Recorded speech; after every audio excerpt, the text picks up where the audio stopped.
ഞങ്ങൾ ഒരുപാട് വേദനകളുടെ, ഒരുപാട് നെടുവീർപ്പുകളുടെ പേരാണ് പോപ്പുലർ ഫ്രണ്ട് ഓഫ് ഇന്ത്യ.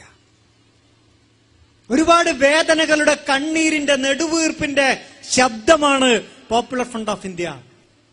ഇത് കണ്ണൂരിലോ കേരളത്തിലോ കാസർഗോട്ടോ കോഴിക്കോട്ടോ കർണാടകയിലോ തമിഴ്നാട്ടിലോ മാത്രമല്ല, യുപിയിലെ മീററ്റിലെയും അലിഗഡിലെയും ഉമ്മമാരുടെ വേദന, ഉപ്പമാരുടെ തേങ്ങലുകൾ, ആസാമിലെ നെല്ലിയില് ഒരൊറ്റ രാത്രി കൊണ്ട് 100 കണക്കിന് ആളുകളെ, നെല്ലി എന്ന് പറയുന്ന ഗ്രാമത്തിലെ 100 കണക്കിന് ആളുകളെ ഒരൊറ്റ രാത്രി കൊണ്ട് കൊന്ന് കിണറിലിട്ട് കുഴിച്ചു മൂടാനുള്ള പരിശ്രമത്തിനിടയിൽ ആ കിണറിലെ വെള്ളത്തിന്റെ മുകളിലായിപ്പോയി എന്നുള്ളത് കൊണ്ട് മാത്രം രക്ഷപ്പെട്ട 9 വയസ്സുകാരി മല്ലിക ബാനു എന്ന് പറയുന്ന പെൺകുട്ടി ഈ ലോകത്തോട് പറഞ്ഞു, ഡൽഹിയിലെ RSSന്റെ ആളുകള്, കർസേവകര്, ഹിന്ദുത്വ ഭീകരവാദികള് ഞങ്ങളുടെ ഗ്രാമത്തിലേക്ക് വന്ന് ഓരോ കുടുംബത്തിലെയും ആളുകളെ കൊണ്ടുപോയി കൊന്ന് ആ വഴിവക്കത്തുള്ള കിണറിൽ കൊണ്ടുപോയിട്ടു.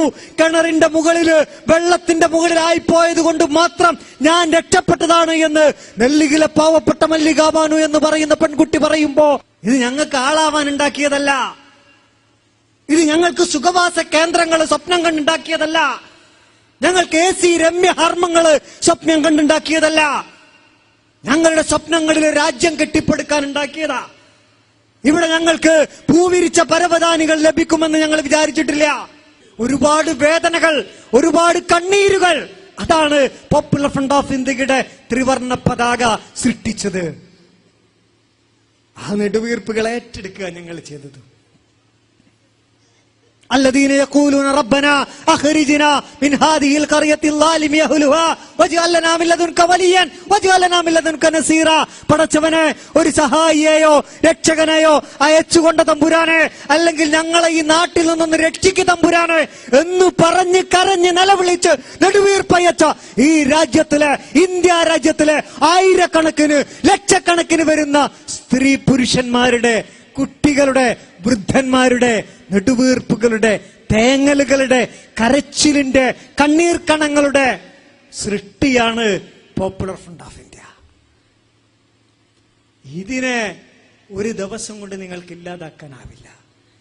എന്ന് ഈ കണ്ണീരുകൾ അവസാനിക്കുന്നുവോ, എന്ന് ഈ തേങ്ങലുകൾ അവസാനിക്കുന്നുവോ, എന്ന് ഈ നെടുവീർപ്പുകൾ അവസാനിക്കുന്നുവോ, അന്ന് ഞങ്ങൾ ഇല്ലാതെയാകും. അത് മാത്രമാണ് ഞങ്ങളുടെ ലക്ഷ്യം.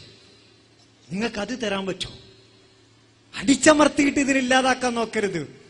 ഈ കണ്ണീരുകൾ ഒപ്പി, ഈ തേങ്ങലുകൾ അകറ്റി, ഈ നെടുവീർപ്പുകളെ ആശ്വസിപ്പിച്ച് ഈ രാജ്യത്തെ മുസ്ലിങ്ങൾക്ക് സുരക്ഷിതത്വം നൽകാൻ നിങ്ങൾക്ക് എന്ന് സാധിക്കുന്നുവോ അന്ന് വരെ ഞങ്ങൾ ഇവിടെ ഉണ്ടാകും ഇൻഷാ അല്ലാഹ്.